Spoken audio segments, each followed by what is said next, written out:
جو بڑھ کر خود اٹھا لے ہاتھ میں مینا اسی کا ہے۔ میری زندگی کا مقصد تیرے دین کی سرفرازی، میں اسی لیے مسلمان، میں اسی لیے نمازی۔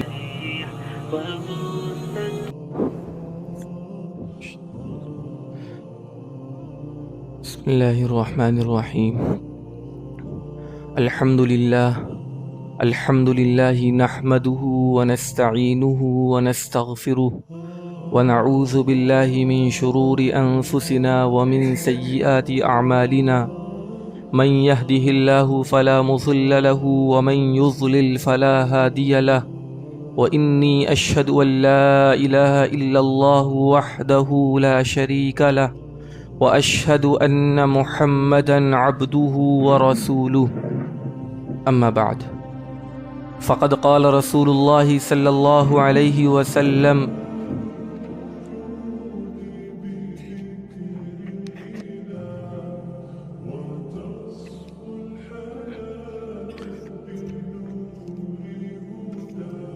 فقد قال رسول الله صلى الله عليه وسلم: تفرقوا في الأرض فإن الله سيجمعكم. قالوا إلى أين نذهب؟ قال إلى هنا، وأشار بيده إلى أرض الحبشة، أو كما قال رسول الله صلى الله عليه وسلم۔ میرے محترم بزرگوں، دوستو اور پیارے عزیز ایمانی اور اسلامی بھائیوں، آج کی نشست درس سیرت نبی صلی اللہ علیہ وسلم سے متعلق ہے۔ اس سے پہلے چند مجلسیں ہو چکی ہیں اور ہم سب کے آقا و مولا سید الاولین والآخرین، خاتم النبیین محمد عربی صلی اللہ علیہ وسلم کی سیرت مبارکہ کا بہترین اور خوشنما تذکرہ چل رہا ہے۔ اسی سلسلے میں آج کی اس نشست کے اندر مسلمانوں نے سرزمین حبشہ کی طرف ایک ہجرت کی، اور اس کے بعد پھر دوبارہ سرزمین حبشہ کی طرف ایک ہجرت کی، اور وہاں پر جو اس وقت کا بادشاہ تھا نجاشی، وہ عیسائی تھا، اور وہاں پر صحابہ کرام نے اس بادشاہ سے کیا گفتگو کی، اور قریش نے اپنے آدمیوں کو دوڑا کے اور اپنے آدمیوں کو بھیج کے صحابہ کرام رضوان اللہ علیہم اجمعین کو اپنے پاس حاصل کرنے کی بھرپور کوشش کی کہ ہمیں دے دیے جائیں تاکہ ہم ان کو طرح طرح سے ستائیں۔ اس سے پہلے یہ ایک کامن ضابطہ ہے، شریعت کا بھی اصول یہ ہے، اور رومن اور انٹرنیشنل لا بھی یہ ہے کہ دوست کا دوست دوست ہوتا ہے اور دشمن کا دشمن دشمن ہوتا ہے۔ تو وہ تمام لوگ جو پیارے آقا صلی اللہ علیہ وسلم کے دوست ہیں، وہ متفقہ طور پر ہم امت مسلمہ کے بھی دوست ہیں، اور وہ تمام لوگ جو پیارے آقا صلی اللہ علیہ وسلم کے دشمن تھے یا ہیں، وہ متفقہ طور پر ہمارے بھی دشمن ہیں اور رہیں گے اگر ان کی صورت وہی رہے گی تو۔ یہ ہم سب کو معلوم ہے کہ توحید کے اعلان کے بعد رفتہ رفتہ لوگ اسلام کے اندر حلقہ بگوش ہو رہے تھے، اور روز بروز اسلام کا دائرہ وسیع ہوتا چلا جا رہا تھا، لیکن کچھ لوگ ایسے تھے جو دشمنی میں، عداوت میں، عناد میں،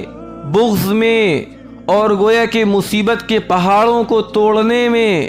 اور گویا کہ اذیتوں کو برپا کرنے میں بالکل سرِ فہرست تھے۔ ان میں تقریباً یہ 20 نام بہت نمایاں تھے: ابو جہل بن ہشام، ابو لہب بن عبد المطلب، اسود بن عبد یغوث، حارث بن قیس، ولید بن مغیرہ، امیہ بن خلف، ابی بن خلف، ابو قیس بن فاکہ، عاص بن وائل، نضر بن حارث، منبہ بن حجاج، زہیر بن امیہ، صائب بن سیفی، اسود بن عبد الاسد، عاص بن سعید، عاص بن ہاشم، عقبہ بن ابی معیط، ابن الاسدا، حکم بن عاص اور عدی بن حمراء۔ ان میں سے اکثر و بیشتر وہ تھے جو محمد عربی صلی اللہ علیہ وسلم کے پڑوسی تھے اور حضور کے رشتہ داروں میں تقریباً کہہ لیا جائے، لیکن انہوں نے جس طریقے سے صدیق اکبر رضی اللہ تعالی عنہ نے پوری زندگی نچھاور کر دی آپ کی وفاداری میں، آپ کی جانثاری میں، اسی طریقے سے ان بدبختوں نے اپنی پوری زندگی گویا کہ حضور کو پریشان کرنے میں اور حضور صلی اللہ علیہ وسلم کے ماننے والوں کو پریشان کرنے میں صرف کر دی تھی۔ چنانچہ جب مکہ کی زمین مسلمانوں کے لیے تنگ ہونے لگی، ستایا جانے لگا، پریشان کیا جانے لگا، تو رجب کے مہینے میں 5 نبوی میں، یعنی حضور صلی اللہ علیہ وسلم جب نبی بنائے گئے اس کے بعد 5ویں سال میں اور رجب کے مہینے میں، جو اس وقت مہینہ چل رہا ہے جمادی الاخری کا چل رہا ہے، اس کے بعد جو اگلا مہینہ ہے وہ رجب ہے، اسی مہینے میں ماہ رجب 5 نبوی میں آپ صلی اللہ علیہ وسلم نے صحابہ کرام کو حکم دیا کہ لوگوں، اللہ کی زمین کشادہ ہے، یہاں پر توحید کو اور رسالت کو باقی رکھتے ہوئے زندگی گزارنا مشکل معلوم ہو رہا ہے، تم حبشہ برابر میں لگا ہوا ہے، تم حبشہ کی زمین کی طرف ہجرت کر جاؤ۔ چنانچہ 11 صحابہ کرام رضوان اللہ تعالی علیہم اجمعین نے اور عورتوں میں سے 5 صحابیات رضی اللہ عنہن نے ہجرت فرمائی، اور چنانچہ کچھ لوگ سواری پر سوار تھے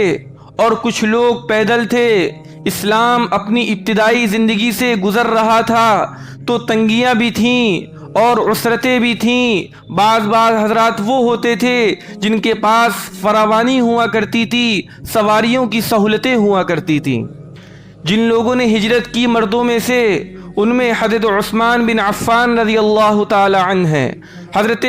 عبد الرحمن بن عوف رضی اللہ تعالی عنہ ہیں، اسی طریقے سے حضرت زبیر بن عوام رضی اللہ تعالی عنہ ہیں، اور اسی طریقے سے ابو حذیفہ بن عتبہ رضی اللہ تعالی عنہ ہیں، اور اسی طریقے سے مصعب بن عمیر رضی اللہ تعالی عنہ ہیں، اسی طریقے سے حضرت ابو صبرہ رضی اللہ تعالی عنہ ہیں، اور اسی طریقے سے عورتوں کے اندر حضرت رقیہ رضی اللہ تعالی عنہا ہیں، اور اسی طریقے سے سہلہ بنت سہیل رضی اللہ تعالی عنہا ہیں، اور اسی طریقے سے لیلہ بنت حشمہ رضی اللہ تعالی عنہا ہیں، اور اسی طریقے سے حضرت ام سلمہ رضی اللہ تعالی عنہا۔ یہ تقریباً 11 مرد حضرات ہیں اور 5 عورتیں ہیں جنہوں نے مکہ مکرمہ سے حبشہ کی جانب ہجرت کی۔ جب یہ حبشہ کی طرف نکلے تو ساحل پر 2 کشتیاں موجود تھیں، کشتی والوں نے 5 درہم کے عوض ان دونوں کو سوار کر لیا۔ اب ادھر قریش مکہ کو جیسے ہی پتہ چلا کہ ہمارے زمین سے یہ لوگ بھاگنے کی کوشش کر رہے ہیں، تو انہوں نے اپنے آدمیوں کو دوڑوایا، کسی طریقے سے ان لوگوں کو پکڑ کے لاؤ اور مکہ سے بھاگنے نہ دو۔ چنانچہ جیسے ہی یہ لوگ وہاں پر پہنچے اور کشتیاں نکل چکی تھیں، جس طریقے سے آدمی اسٹیشن پہنچے اور ٹرین روانہ ہو چکی ہو، یہی بالکل سیم صورتحال تھی۔ بیچارے لوگ پریشان ہو کے واپس چلے آئے۔ صحابہ کرام حبشہ پہنچ گئے۔ حبشہ میں توحید کے ساتھ، رسالت کے ساتھ زندگی بسر کر رہے تھے۔ رجب کے مہینے میں ہجرت کی۔ رجب، شعبان، رمضان، شوال، یہ تقریباً 3-4 مہینے وہاں پہ یہ حضرات رہے۔ بیچ میں کسی نے خبر دی کہ اب مکہ کے حالات بہتر ہو گئے ہیں، چنانچہ یہ لوگ واپس آنے لگے، اور جب واپسی ہوئی اور مکہ کے قریب پہنچے ہی تھے کہ معلوم ہوا کہ وہ خبر بالکل غلط ہے، وہ افواہ تھی۔ مکہ کے حالات تو اور زیادہ برے ہوتے چلے جا رہے ہیں۔ اب لیکن واپسی ہو چکی تھی تو بعض صحابہ کرام کسی کی پناہ میں لے کر مکہ میں داخل ہوئے، اور بعض لوگ چھپ چھپا کے مکہ میں داخل ہوئے۔ پناہ میں لے کر داخل ہونے کا مطلب جیسے آج کل لوگ جرم کرتے ہیں اور جب سرنڈر کرتے ہیں تو وکیلوں کی ایک ٹیم کے ساتھ سرنڈر کرتے ہیں، یا کسی طریقے سے سرکاری افسران کی موجودگی میں سرنڈر کرتے ہیں۔ اسی طریقے سے پناہ میں لے کے داخل ہوئے تاکہ کوئی جانی حملہ نہ کر دے، کوئی جان نہ لے لے۔ اب مکہ کے اندر صورتحال اور زیادہ نازک ہو چکی تھی، مسلمانوں کو کھلم کھلا ستایا جا رہا تھا۔ مطلب وہ مسلمان جس کا کوئی مضبوط غیر مسلم نہیں تھا، وہ مسلمان جس کا کوئی مضبوط غیر مسلم یعنی مشرک نہیں تھا، اس کو خوب ستایا جاتا تھا، بے انتہا ستایا جاتا تھا۔ تو آپ صلی اللہ علیہ وسلم نے حضرات صحابہ کرام کو دوبارہ حکم دیا کہ مکہ کی زمین تنگ ہو رہی ہے اور اللہ کی زمین بہت کشادہ ہے، تم حبشہ کی طرف ہجرت کر جاؤ۔ چنانچہ دوسری ہجرت حبشہ کے اندر ہوئی ہے، جس میں تقریباً 86 صحابہ کرام رضوان اللہ علیہم اجمعین اور تقریباً 16 یا 17 عورتوں نے ہجرت کی، جس میں حضرت عبداللہ بن مسعود ہیں اور بھی بے شمار متعدد صحابہ کرام ہیں۔ اب ہجرت ہو گئی، لوگ حبشہ چلے گئے، عافیت سے زندگی گزار رہے تھے، لیکن قریش مکہ کو ایسی چڑ تھی، ان کو اندر سے یہ کچوکے لگ رہے تھے، یہ کیسے ہو سکتا ہے کہ ہم زندہ ہیں اور مسلمان پڑوس کے ملک میں جا کے توحید کے نغمے گا رہے ہیں؟ یہ کیسے ہو سکتا ہے کہ ہم مکہ کی زمین میں اور اقتدار کے تلے ہیں اور وہاں پہ مسلمان حبشہ کے اندر پیارے آقا کی جو ہے گویا کہ رسالت کے نغمے گا رہے ہیں؟ چنانچہ قریش نے مشورہ کیا اور اپنے دو لوگوں کو، عاص بن ربیعہ اور عمرو بن عاص، عاص بن ربیعہ اور عمرو بن عاص، ان دونوں کو تیار کیا، ان کے ہاتھ بہت سے تحفے بھیجے اور کہا کہ حبشہ کے بادشاہ نجاشی کے پاس جاؤ، ان کو تحفے دو اور ان کے درباریوں کو تحفے دو اور ان سے یہ کہو کہ ہمارے ملک کے کچھ بھگوڑے تمہارے وہاں آ گئے ہیں، ہم آپ سے درخواست کرتے ہیں کہ آپ ان کو ہمارے حوالے کر دیں۔ چنانچہ لوگ بہت سارے ہدایا اور تحائف لے کر مکہ سے نکلے اور حبشہ کے اندر داخل ہوئے، اور سب سے پہلے بادشاہ سے آسانی سے تو کوئی مل نہیں سکتا، پہلے ان کے جو قریبی لوگ تھے ان سے بات چیت کی، ان کو ہدایا دکھائے، تحائف دکھائے اور اپنا عندیہ، اپنا جو میسج تھا اس کو واضح کیا، اور یہ بھی واضح کیا ہم یہ چاہتے ہیں کہ نجاشی ان لوگوں سے کوئی بات نہ کریں اور صرف میرے اس کہنے پہ ان لوگوں کو یعنی صحابہ کرام کو میرے حوالے کر دیں۔ یہ ڈر کیوں تھا کہ بات نہ کریں؟ چونکہ وہ یہ سمجھتے تھے کہ جہاں ادھر ان کی زبان سے حق نکلا ادھر ان کے دلوں میں حق اترا۔ ان کو اتنا یقین تھا کہ اگر کوئی بھی شخص ان سے گفتگو کرے گا تو وہ یقینی طور پر ان کا اگر معتقد یا یوں کہیے کہ ان کے طرح ایمان والا اگر نہیں ہوگا تو کم سے کم ان کا دشمن بھی نہیں رہے گا، ان کو یہ یقین تھا۔ اس وجہ سے ان لوگوں نے کہا کہ نجاشی ان لوگوں سے کوئی بات نہ کریں اور سیدھے سیدھے ہمارے حوالے کر دیں۔ چنانچہ نجاشی تک خبر پہنچی کہ قریش کے کچھ دو نمائندے آئے ہیں اور ان کی یہ خواہش ہے۔ نجاشی سے یہ بھی ان لوگوں نے کہا کہ وہ یہ چاہتے ہیں کہ آپ ان لوگوں سے، ان پناہ گزین سے کوئی بات نہ کریں اور سیدھے سیدھے آپ جو ہے حوالے کر دیں۔ نجاشی غصہ ہو گیا کہ یہ کیسے ہو سکتا ہے، کچھ لوگ میری حکومت میں آئیں پناہ لینے کے لیے اور میں بغیر کسی تحقیق کے اور بغیر کسی تفتیش کے ان کے حوالے کیسے کر دوں؟ یہ بھی تو ہو سکتا ہے کہ جو لوگ پناہ لینے والے ہیں وہ حق پر ہوں، اور یہ بھی ہو سکتا ہے جو لوگ پکڑنے کے لیے آئیں وہ حق پر ہوں، تو تحقیق ضروری ہے۔ چنانچہ اس نے دربار سجوایا اور صحابہ کرام موجود تھے، ان کی موجودگی میں اب ایک صحابی نے کہا کہ بھئی کیا ہوگا، نجاشی تو عیسائی ہے اور بہت سی چیزوں میں ہم عیسائیت کے خلاف ہیں، ایسا نہ ہو کہ قریش کی بات نجاشی مان لے۔ تو سب نے بیک زبان ہو کے کہا کہ ہم وہی کہیں گے جو ہم نے رسول اللہ سے سنا ہے، ہم وہی کہیں گے جو ہم نے رسول اللہ سے سیکھا ہے، ہم وہی کہیں گے جس کو کرتے ہوئے ہم نے پیارے آقا کو دیکھا ہے۔ چنانچہ یہ لوگ پہنچے اور پہنچنے کے بعد قریشی لوگ بھی موجود تھے، انہوں نے کہا کہ یہ کچھ بھگوڑے ہیں جنہوں نے اپنے آبائی دین کو چھوڑ دیا ہے اور آپ کے بھی دین کو اختیار نہیں کیا، نہ تو یہ مشرک ہیں اور نہ یہ عیسائی ہیں، بلکہ انہوں نے ایک نیا دین ایجاد کر رکھا ہے، یہ اس کے ماننے والے ہیں۔ نجاشی نے پوچھا سامنے حضرت جعفر طیار رضی اللہ تعالی عنہ تھے، وہ گویا کہ اسپیکر تھے اور مائک گویا کہ ان کے ہاتھ میں تھا۔ نجاشی نے پوچھا کہ تمہارا کیا قصہ ہے، تمہارا کیا قصہ ہے؟ اس موقع پہ نجاشی کے دربار میں حضرت جعفر طیار رضی اللہ تعالی عنہ کی جو تقریر ہے وہ واقعتاً صرف تقریر ہی نہیں بلکہ تقریر دل پذیر بھی ہے، اور نجاشی پر اس کا اتنا گہرا اثر ہوا کہ اس کی آنکھوں سے آنسو تک کے جاری ہو گئے۔ حضرت جعفر طیار رضی اللہ تعالی عنہ نے فرمایا، ایھا الملک، اے بادشاہ، ہم سب جاہل اور نادان تھے، بتوں کو پوجتے تھے، مردار کو کھاتے تھے، قسم قسم کی بے حیائیاں ہمارے اندر تھیں، شرابوں کو پیتے تھے، رشتہ داروں کو توڑتے تھے، ہم میں سے جو مضبوط ہوتا تھا وہ کمزور کو کھا جاتا تھا، اور اسی حالت میں ہم تھے کہ اللہ نے ہمارے اوپر ایک بہت بڑا فضل فرمایا اور ہم میں سے ایک ایسے شخص کو پیغمبر بنا کر بھیجا جس کے حسب، جس کے نسب، جس کی امانت، جس کی دیانت، جس کی عفت، جس کی عصمت، جس کی پاک دامنی ہم سب پر آشکارا تھی، گویا کہ اس کے نسب سے ہم سب مطمئن تھے۔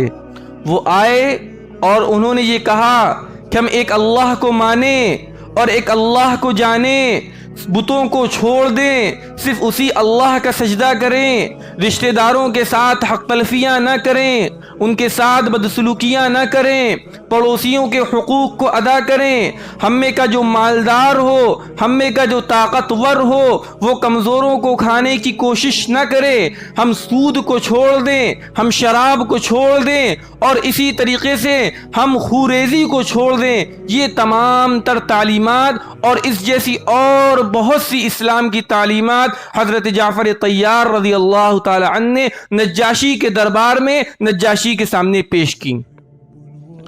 اور اس کے ساتھ یہ بھی کہا کہ میرے آقا کا حکم ہے کہ حلال کو حلال جانے، حرام کو حرام جانے، بس میرا جرم اتنا ہے، اور اس بات پر ہم لوگوں کو مکہ میں ٹکنے نہیں دیا جا رہا تھا، ہم لوگوں کا سماجی اور سوشل بائیکاٹ کیا جا رہا تھا، زندگی مکہ کی ہمارے لیے تنگ سے تنگ تر ہوتی چلی جا رہی تھی، اس وجہ سے مجبوری میں ہمارے آقا نے حکم دیا کہ ہم مکہ کی زمین کو چھوڑ کر قریب کے ملک میں حبشہ کے اندر نجاشی کی حکومت ہے، وہاں پر جا کر اپنی زندگی کو بسر کریں۔ یہ حضرت جعفر رضی اللہ تعالی عنہ نے تقریر کی۔ نجاشی نے کہا کہ اچھا، وہ جو کلام تمہارے آقا تم کو سناتے ہیں اس کا کچھ حصہ تم کو یاد ہے؟ تو حضرت جعفر رضی اللہ تعالیٰ نے کہا ہاں مجھے یاد ہے، اور اتفاق سے یہ کہیے کہ سورہ مریم کی ابتدائی آیات نازل ہو چکی تھی۔ حضرت جعفر طیار رضی اللہ تعالی عنہ نے سورہ مریم کی ابتدائی آیات کی تلاوت کی، جس میں حضرت عیسیٰ کا تذکرہ ہے، اور گویا کہ عیسائیوں کی جو بہت سی چیزیں ہیں ان کا تذکرہ ہے۔ حضرت جعفر طیار رضی اللہ تعالی عنہ نے اپنے رقت کے ساتھ، انتہائی لطافت کے ساتھ ان آیات کی تلاوت کی۔ ان کا اثر نجاشی اور ان کے درباریوں پر ایسا ہوا کہ نجاشی کی آنکھوں سے آنسو جاری ہو گئے، اور اتنے آنسو جاری ہوئے کہ ان کی جو داڑھی تھی وہ داڑھی بھی تر ہو گئی، اور سب لوگ رونے لگے۔ تو اس سے ایک بات تو یہ معلوم ہوئی کہ داڑھی رکھنا یہ صرف اسلام کی سنت نہیں ہے، یہ تمام انبیاء کرام کی سنت ہے۔ اسی وجہ سے چاہے یہودی ہوں، جو اصل یہودی ہیں وہ بھی داڑھی رکھتے ہیں، جو عیسائی ہیں اور اصل عیسائی ہیں وہ بھی داڑھی رکھتے ہیں، بلکہ اگر ہم یوں کہہ دیں کہ دنیا کا کوئی مذہب ایسا نہیں ہے جس کے اندر داڑھی رکھنے کا طریقہ نہ پایا جاتا ہو، کوئی بتا نہیں سکتا۔ دنیا کے تمام مذاہب، چاہے وہ آسمانی مذاہب ہوں یا دنیا کے اور جیسے بدھزم ہے، جینزم ہے، زرتشت ہے، بے شمار مذاہب ہیں، آپ کسی بھی مذہب کا مطالعہ کر لیں گے، اگر ان کی جو اصلی دھارمک کتابیں ہیں ان کے اندر آپ کو داڑھی کا تذکرہ ضرور اور بالضرور ملے گا۔ یہ تو ایک ضمنی بات تھی جو آ گئی۔ اس کے بعد نجاشی نے کہا کہ یہ کلام اور وہ کلام جو حضرت عیسیٰ پر نازل ہوا، ایسا محسوس ہوتا ہے کہ یہ دونوں ایک ہی شمعدان سے نکلے ہوئے ہیں۔ کیا گہری بات کہی نجاشی نے، کتنی گہری بات کہی۔ مطلب کلام کو سن کے یہ بتا دیا کہ عیسیٰ پر نازل ہونے والا کلام اور یہ کلام دونوں ایک ہی جگہ سے نکلے ہوئے ہیں، دونوں ایک ہی روشن دان سے نکلے ہوئے ہیں۔ اور اگر یہ کہا تو نجاشی نے بالکل درست کہا۔ اس طریقے سے بیچارے یہ قریش کے عاص بن ربیعہ اور عمرو بن عاص یہ لوگ ناکام اور نامراد ہو کے واپس آ گئے۔ مطلب ہیں حبشہ میں لیکن مجلس اور دربار اٹھ گیا۔ اس کے بعد عمرو بن عاص نے غصے میں کہا کہ کل میں بادشاہ کے سامنے ایسی بات کہوں گا اور ایسی بات کہوں گا کہ بادشاہ ان سب کو نیست و نابود کر دے گا۔ عاص بن ربیعہ نے کہا کہ نہیں بھائی ایسا نہ کرنا، وہ ایک الگ بات ہے، مذہب ان کا الگ ہے، ہمارا الگ ہے، لیکن ہیں تو ہمارے ہی برادری کے، ہیں تو ہمارے ہی رشتہ دار۔ اس سے ایک بات سمجھ میں آتی ہے کہ اختلاف الگ چیز ہے، اختلاف کا بھی دائرہ ہونا چاہیے۔ ہم آپ سے زبانی اختلاف کر رہے ہیں، ہم آپ سے نظریے کا اختلاف کر رہے ہیں، وہ اختلاف نظریے تک رہنا چاہیے، وہ اختلاف بات تک رہنا چاہیے، وہ اختلاف بات کے دائرے سے نکل کر ذات کے سرکل میں بالکل بھی نہیں آنا چاہیے۔ چنانچہ دیکھو ہیں دونوں غلط، ایک نے کہا کہ میں ایسی بات کہوں گا وہ ان کو نیست و نابود کر دے گا، دوسرے نے فوراً لقمہ بھائی ایسی بات نہ کرنا، وہ تو ہیں تو ہماری برادری کے، بات الگ ہے کہ جو ہے وہ دوسرے مذہب کے ہیں۔ اگلا دن پھر ہوا، عمرو بن عاص مانے نہیں اور وہ دربار لگا اور نجاشی کے سامنے کہا کہ اے بادشاہ، یہ لوگ آپ کے نبی کے بارے میں بہت غلط عقیدہ رکھتے ہیں، العیاذ باللہ، تاکہ بادشاہ کو غیرت آئے اور وہ ان کے ساتھ برا بھلا کرنے کی کوشش کرے۔ نجاشی نے طلب کیا، اپنا قاصد بھیجا، تو صحابہ کرام نے آپس میں پھر چیمے گوئیاں ہوئیں، بھائی اب کیا کہیں گے؟ تو تمام صحابہ نے بیک زبان ہو کے کہا کہ ہم وہی کہیں گے جو رسول اللہ سے ہم نے سنا ہے، ہم وہی کہیں گے جو رسول اللہ سے ہم نے سیکھا ہے۔ چنانچہ دربار لگا اور نجاشی نے پوچھا حضرت عیسیٰ کے بارے میں کیا کہتے ہو؟ تمہارے نبی حضرت عیسیٰ کے بارے میں کیا کہتے ہیں؟ حضرت جعفر طیار اسپیکر یہی تھے، انہوں نے کہا کہ ہمارا عقیدہ ہے کہ حضرت عیسیٰ علیہ الصلاۃ والسلام اللہ کے بندے، اللہ کے رسول، اللہ کی روح اور اللہ کے خاص کلمہ ہیں۔ یہ بات کہی، بس اتنا کہہ کے خاموش ہو گئے۔ نجاشی نے ہاتھ کو نیچے کی طرف جھکایا اور زمین سے ایک تنکا اٹھایا اور کہا کہ عیسیٰ کے بارے میں جو کچھ تم نے کہا اور تمہارے نبی نے کہا، ان کی حیثیت اور ان کی شان اس سے بالکل بھی زیادہ نہیں ہے، یعنی 1 انچ نہ کم ہے نہ 1 انچ زیادہ ہے۔ آس پاس کے جو نجاشی درباری تھے وہ انہوں نے آنکھ بھوں چڑھائیں کہ یہ کیا ہو رہا ہے، لیکن نجاشی اپنی ہی بات پہ اٹل رہا کہ نہیں، عیسیٰ کی شان اس سے زیادہ کچھ بھی نہیں ہے۔ اور اس سے پہلی نشست کے اندر جب صحابہ کرام نجاشی کے دربار میں آئے تو سلام کیا، سجدہ نہیں کیا تھا، تو درباریوں نے کہا کہ سجدہ کرو، تو انہوں نے سجدہ نہیں کیا۔ اور ایک روایت میں ہے کہ نجاشی نے خود کہا کہ سجدہ نہیں کیا تم لوگوں نے، اس زمانے کا دستور تھا، بادشاہ کو سلامی دی جاتی تھی سجدے کے ذریعے۔ ان لوگوں نے کہا کہ ہم اس دین کو ماننے والے ہیں کہ جس دین میں ہم میں سے ہر شخص اپنے نبی کو بھی صرف سلام کرتا ہے اور اسی طریقے سے سلام کرتا ہے، اور ہم میں سے ہر شخص آپس میں بھی سلام کرتا ہے اور اسی طریقے سے سلام کرتا ہے، اور ہم نے اپنے نبی سے سنا ہے کہ جنت میں اہل جنت بھی آپس میں صرف سلام کریں گے، اور ہم نے اپنے نبی سے سنا ہے کہ جنت میں فرشتے بھی مومنین کو صرف سلام کریں گے، اور ہم نے اپنے نبی سے سنا ہے کہ جنت میں اللہ رب العزت بھی مومنین کو صرف سلام کریں گے۔ ہم سجدہ صرف اللہ کا کرتے ہیں، اللہ کے علاوہ کسی کا سجدہ نہیں کرتے ہیں، اس وجہ سے ہم آپ کے سامنے سجدے سے معذرت کرتے ہیں، صرف سلام پر اکتفا کرتے ہیں۔ یہ جو تقریر کی حضرت عیسیٰ علیہ الصلاۃ والسلام کے بارے میں بالکل درست تقریر ہے۔ اسی مناسبت سے اب کرسمس ابھی گزرا، اسی مناسبت سے 2-4 باتیں موقع آ گیا، مناسب معلوم ہوتا تو کرسمس کے بارے میں 2-4 باتیں کر دیں۔ گزشتہ جو عیسائیت تھی وہ صرف عیسیٰ علیہ السلام کو اللہ کا نبی اور اللہ کا رسول مانتی تھی، لیکن ڈے بائی ڈے جتنا زمانہ حضرت عیسیٰ کی نبوت سے دور ہوتا گیا، اتنا ہی عیسائی، اتنا ہی کرسچن، اتنا ہی نصرانی عیسائیت سے بھی دور ہوتے چلے گئے۔ چنانچہ کرسمس جو لوگ 25 دسمبر کو مناتے ہیں، ہم مسلمانوں کا عقیدہ ہے کہ حضرت عیسیٰ علیہ السلام اللہ کے نبی اور اللہ کے رسول ہیں اور ابھی زندہ ہیں، آسمان پر اٹھا لیے گئے ہیں اور قیامت سے پہلے نازل ہوں گے اور دجال کا قتل کریں گے اور اسلامی حکومت ہوگی اور اس کے بعد آپ کا انتقال ہوگا اور محمد عربی صلی اللہ علیہ وسلم کے پاس آپ کی قبر ہوگی۔ پھر اس کے بعد انحطاط ایسا ہوگا کہ ایمان والے کم ہوتے رہیں گے، اتنے کم ہو جائیں گے زمین میں کوئی بھی شخص اللہ اللہ کہنے والا بھی نہیں ہوگا، تب جا کے قیامت آ جائے گی۔ لیکن عیسائیوں نے حضرت عیسیٰ کے ساتھ انتہائی ناروا غیر مناسب سلوک کیا، اور اسی طریقے سے حضرت عیسیٰ کی والدہ ماجدہ حضرت مریم رضی اللہ تعالی عنہا کے ساتھ بھی انتہائی غلط عقیدے ان کی طرف منسوب کر دیے۔ اور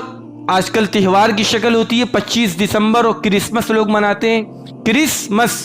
یہ دو لفظوں کا مرکب ہے، ایک لفظ ہے کرس، ایک ہے مس۔ کرس ان کے نزدیک مسیح عیسیٰ کو کہتے ہیں اور مس کے معنی اجتماع۔ کرسمس مسیحی اجتماع، یعنی مسیح کے لیے اکٹھا ہونا، بلکہ یوں کہہ لیجئے مسیح کی پیدائش کے دن اکٹھا ہونا۔ اگر ڈکشنری کی بات کی جائے اور انگلش ڈکشنری کی بات کی جائے اور اس سے پہلے اور بھی ڈکشنریوں کی بات کی جائے تو 4 صدی سے پہلے یہ لفظ پایا نہیں جاتا تھا۔ کرسمس کا لفظ ڈکشنری کے اندر سب سے پہلے 325 عیسوی کو آیا ہے، 4 صدی کی شروعات میں۔ آج کل جو چل رہا ہے 2023 شروع ہوا ہے، یہ 21ویں صدی چل رہی ہے، تو 4 صدی سے پہلے یہ لفظ پایا نہیں جاتا تھا۔ ایک بادشاہ گزرا ہے شاہ قسطنطین، اصل وہ بادشاہ مشرک تھا اور اس زمانے کے اندر عیسائیت کا بول بالا تھا، اس کو عیسائیت سمجھ میں آ گئی، وہ عیسائیت میں داخل ہو گیا، اور 325 عیسوی کے اندر اس نے اپنے دربار میں ایک اجتماع کیا، اور یہ ہوا کہ حضرت عیسیٰ کی پیدائش اس دن ہوئی ہے۔ عیسائی یہ کہتے ہیں، ان کا خیال ہے کہ حضرت عیسیٰ کی پیدائش 25 دسمبر کو ہوئی ہے، چنانچہ ان لوگوں نے 25 دسمبر کو اس طریقے سے منانا شروع کیا۔ میں یہ کہتا ہوں حضرت آدم علیہ السلام سے لے کر محمد عربی صلی اللہ علیہ وسلم تک 1,24,000 انبیاء کرام ہیں۔ میں یقین کے ساتھ کہہ سکتا ہوں کہ حضرت آدم سے لے کر محمد عربی تک کسی بھی نبی کے بارے میں کوئی بھی شخص یہ یقین کے ساتھ نہیں بتا سکتا کہ فلاں نبی کی پیدائش فلاں سن کے فلاں مہینے کے فلاں ہفتے کے فلاں دن میں ہوئی۔ کیوں؟ اس لیے کہ اس میں انسان کی مصلحت جڑی ہی نہیں ہے۔ ہم نبی صلی اللہ علیہ وسلم کے بارے میں نہیں جانتے کہ حضور کی پیدائش کب ہے۔ کچھ لوگ کہتے ہیں کہ 12 ربیع الاول کو ہے، کچھ کہتے ہیں کہ 8 ربیع الاول کو ہے، کچھ کہتے ہیں کہ 2 ربیع الاول کو ہے، کچھ کہتے ہیں کہ رمضان میں ہے۔ مختلف اقوال ہیں، کسی نبی کے بارے میں نہیں ہے، لیکن عیسائیوں نے یہ مان لیا کہ ان کے نبی کی پیدائش 25 دسمبر کو ہے، حالانکہ قرآن کریم، احادیث مبارکہ اور اس زمانے کی بائبل، ان میں سے کسی میں بھی یہ بات نہیں ملتی ہے کہ عیسیٰ کی پیدائش کب ہوئی ہے۔ بلکہ عیسیٰ، اگر بائبل کا مطالعہ کیا جائے تو بائبل کے باب 2 اور آیت نمبر 8 کے اندر یہ ہے کہ جب رات میں عیسیٰ علیہ السلام کی ولادت ہوئی تو چرواہا بھیڑوں کو چرا رہا تھا، یعنی عیسیٰ کی ولادت کے وقت کی منظر کشی کی گئی، اس وقت ہو کیا رہا تھا، تو یہ بائبل یہ بتاتی ہے کہ اس وقت چرواہا بھیڑوں کو چرا رہا تھا۔ اور عیسیٰ علیہ السلام کی ولادت بیت لحم فلسطین کے اندر ہوئی ہے۔ اور اگر یہ دیکھیں 25 دسمبر کو فلسطین کا ٹمپریچر کیا رہتا ہے، پہلے جا کے 325، اور گویا کہ جس زمانے میں عیسیٰ علیہ السلام کی ولادت ہوئی تو اتنی زبردست ٹھنڈ ہوتی ہے وہاں پہ کہ باہر نکلنا مشکل ہو رہا ہوتا ہے۔ تو اس سے بھی معلوم ہوتا ہے کہ عیسیٰ علیہ السلام کی ولادت سردی کے موسم میں نہیں ہوئی، چونکہ منظر کشی یہ کی گئی ہے کہ چرواہا بھیڑوں کو چرا رہا تھا اور گویا کہ سردی کا موسم نہیں تھا۔ اور قرآن کریم کا اگر مطالعہ کیا جائے، قرآن کریم یہ بتاتا ہے جب حضرت مریم کے وہاں ولادت ہو گئی تو اللہ نے حکم دیا کہ اے مریم اس کھجور کے تنے کو ہلاؤ، اس میں سے پکی ہوئی کھجوریں گریں گی، اس کو تم کھاؤ تو ولادت سے جو کمزوری آ گئی ہے، جو نقاہت آ گئی ہے، وہ دور ہو جائے گی۔ اور یہ سب جانتے ہیں کہ عرب کے اندر کھجوروں کا جو موسم ہوتا ہے وہ دسمبر کا مہینہ نہیں ہوتا ہے۔ اس سے صرف اس بات کو واضح کرنا چاہ رہے ہیں کہ عیسیٰ علیہ السلام کی ولادت کا جو کانسیپٹ 25 دسمبر کو پیش کیا جاتا ہے یہ بالکل سراسر مفروضہ ہے۔ اور عیسیٰ کی ولادت سے لے کے 300 سال تک تو کچھ بھی نہیں ہوا۔ سب سے پہلی ابتدا 325 کے اندر ہے، پھر اس کے اندر بھی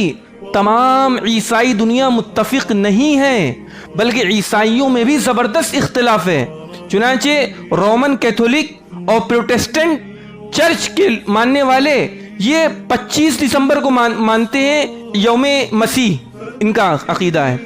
اور مشرقی آرتھوڈکس چرچ والے یہ 6 جنوری کی تاریخ مانتے ہیں، اور ارمنی چرچ والے یہ 19 جنوری کی تاریخ مانتے ہیں۔ یعنی اتفاق ان کے وہاں بھی نہیں ہے، لیکن ایک بہت بڑی تعداد ہے جو 25 دسمبر کو مناتی ہے۔ اس کے بعد ایک تیسری بات کرسمس ہی سے جڑی ہوئی ذکر کر دیں۔ میری کرسمس کہنا کیسا ہے، جائز ہے کہ ناجائز ہے؟ بہت سی چیزیں آج کل جیسے ہیپی نیو ایئر کہنا کیسا ہے، ہیپی دیوالی کہنا کیسا ہے، ہیپی ہولی کہنا کیسا ہے، تمام کے حکم الگ الگ ہیں۔ کچھ چیزیں رسم کے قبیل سے ہوتی ہیں اور کچھ چیزیں عقیدے پر لپٹی ہوئی ہوتی ہیں۔ میری کرسمس کا مطلب یہ ہوتا ہے کہ ان کا عقیدہ یہ ہے، اب اس زمانے کی عیسائیت اور کرسچینٹی کا عقیدہ یہ ہے کہ عیسیٰ علیہ السلام کی والدہ حضرت مریم ہے، اور عیسیٰ علیہ السلام کے جسمانی ابا العیاذ باللہ اللہ رب العزت ہیں۔ اس زمانے کی عیسائیوں کا عقیدہ یہ ہے۔ وہ عجیب و غریب ہیں، وہ یہ کہتے ہیں کہ بھائی ہر کسی کی ماں ہوتی ہے اور ہر کسی کا باپ ہوتا ہے، تو عیسیٰ کی ماں تو مریم ہے، تو عیسیٰ کے ابا کون ہوئے؟ تو جب زمانہ گزرتا گیا، گمراہی آتی چلی گئی، تو اس زمانے کے عیسائی یہی مانتے ہیں، اور یہی مان کر اس زمانے کی 25 دسمبر کو منایا جاتا ہے۔ جس وقت 25 دسمبر کی ابتدا ہوئی اس وقت صرف ایک بدعت تھی کہ موم بتیاں جلائی جاتی تھیں، اس کے بعد اس میں بدعت میں اضافہ ہوا کہ کرسمس اور کرسمس ٹری آیا، پھر اس میں گانا شروع ہوا، پھر اس میں ڈانس ہوا، شراب کی کمی تھی، جہاں شراب کا اضافہ ہوا وہ بے حیائی کا گویا کہ اڈا بن گیا اور بے حیائی کا مرکز بن گیا۔ اس زمانے کے اندر جب کرسمس ہوتا ہے تو نہ جانے کتنے کھرب پاؤنڈ کی نہ جانے کتنی صرف بیئر پی جاتی ہے، ڈرنک کی جاتی ہے، اور اس 25 تاریخ کے دن اور رات اور 26 کے آس پاس کے جو اس زمانے کے اس وقت جو ایکسیڈنٹ ہوتے ہیں اس کا جو ریشیو نکل کر آتا ہے وہ ملین نہیں بلکہ بلین کی تعداد میں آتا ہے۔ اور اسی طریقے سے 25 اور 26 کی جو ڈیٹ ہوتی ہے، اس وقت لڑکیوں کی جو اسمگلنگ ہوتی ہے ان دو دنوں کے اندر، اس کا بھی ریشیو انتہائی حیرت کرنے والا نظر آتا ہے۔ تو میری کرسمس یہ عقیدے پر مبنی لفظ ہے، ہم مسلمانوں کو بالکل بھی نہیں کہنا چاہیے۔ اب اسی سے جڑی ہوئی بات جو کہتے ہیں ہیپی نیو ایئر کی ہے، نہیں منانا چاہیے۔ لوگ کہتے ہیں کہ جو ہے مولوی صاحب ہم گانا نہیں گاتے ہیں، ہم جو ہے ڈانس نہیں کرتے ہیں، ہم پٹاخے نہیں بجاتے ہیں، ہم سیٹیاں نہیں بجاتے ہیں، ہم تالیاں نہیں بجاتے ہیں، ہم صرف یوں ہی خاموشی کے ساتھ ہاتھ باندھے کھڑے رہتے ہیں۔ کیا اتنا کھڑا ہو کے کر سکتے ہیں؟ بات یہ کہ پارٹی خوشی کو کہتے ہیں، پارٹی کا لفظ خوشی کو بتلاتا ہے۔ ہم کیوں خوشی منا رہے ہیں؟ سوال ہمارا یہ ہے، کیا ہمارا تہوار ہے یا ہمارا ہجری کیلنڈر ہے؟ ہم مسلمانوں کا سال تو محرم سے شروع ہوتا ہے، ہمارا کیلنڈر تو ہجری کیلنڈر ہے، ہمارا کیلنڈر تو اسلامک کیلنڈر ہے، ہمارا کیلنڈر تو عربک کیلنڈر ہے۔ ہم میں سے بہتوں کو یہ بھی نہیں معلوم ہوتا ہے کہ آج یہ چاند کی کتنی تاریخ ہے، کہ ہم صرف اسی لیے رہ گئے کہ 10 محرم کا پتہ چل جائے، 15 شعبان کا پتہ چل جائے، گویا کہ عید کا چاند نکل جائے، اگر نکل گیا ہو تو بھائی بتا دینا، کہ ہم اسی کے لیے رہ گئے۔ وہ عیسائیوں کی خوشی ہے، وہ اس کو اپنا تہوار سمجھتے ہیں کہ ان کے جو عزائم ہوتے ہیں، ان کے جو منصوبے ہوتے ہیں، ان کی جو سازشیں ہوتی ہیں، وہ اس کو ٹک کرتے جاتے ہیں، اچھا یہ کامیابی مل گئی ہے، اب یہ ہے۔ مسلمانوں کو کیا کرنا چاہیے؟ مسلمانوں کے 2 کام ہیں کرنے کے۔ ایک کام تو یہ ہے ماضی کا احتساب کریں، پاسٹ انہوں نے کیسا گزارا۔ اگر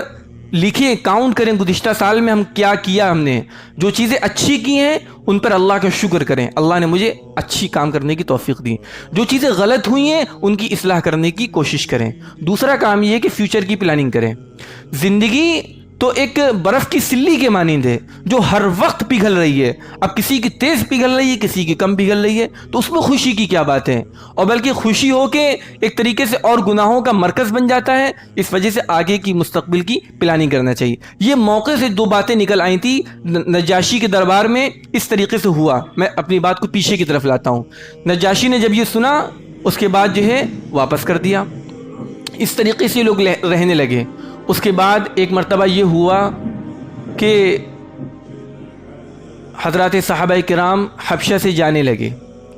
تو نجاشی نے بہت ہدایہ دیے، بہت تحائف دیے، اور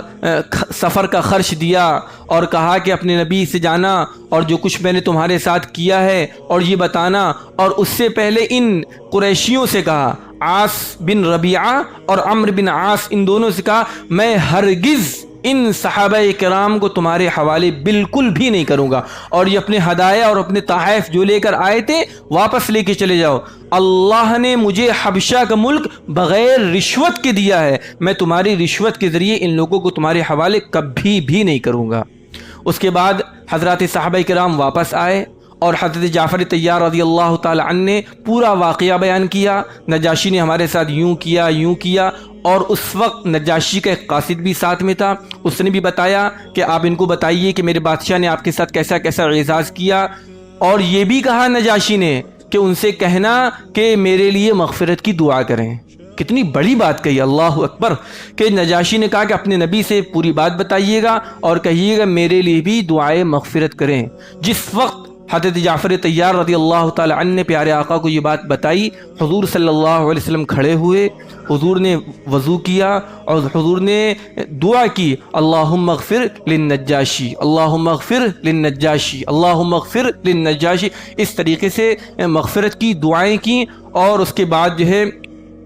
اس طریقے سے وہ واپس چلے آئے۔ یہ ایک واقعہ ہوا۔ اس واقعے کے اندر سبق کیا چھپا ہوا ہے؟ سبق یہ چھپا ہوا ہے، دیکھیے کہ ہم لوگوں کو یہی سبق ملتا ہے کہ ہر موقع پہ صحابہ کرام نے کہا کہ ہم غلط بیانی نہیں کریں گے۔ جس چیز سے ڈر رہے تھے اگر سچ بولیں گے تو ناکامی ہو جائے گی، لیکن اللہ تو اللہ ہے، دلوں کا مالک ہے، انہوں نے سچ بولا، دل اللہ کے قبضے قدرت میں ہے۔ بجائے اس کے کہ نجاشی غصہ ہوتا، بجائے اس کے کہ ان پر قدغن لگاتا، لیکن اللہ نے اس کے دل کو نرم کر دیا تھا۔ حدیث میں ہے ان قلوب العباد بین اصبع الرحمن یقلبها کیف یشاء، بندوں کے دل اللہ کی دو انگلیوں کے درمیان ہے، یقلبها کیف یشاء، اللہ جیسے چاہتے ہیں ویسے پھیر دیتے ہیں۔ اللہ تعالی ہم سب کو بھی پیارے آقا کی جو تعلیمات ہیں من وعن قبول کرنے والا اور من وعن دوسروں تک پہنچانے والا بنا دے، اللہ تعالی قبول فرما لے، آمین۔ وآخر دعوانا الحمدللہ رب العالمین۔ دعا فرما لیجیے۔ اللہم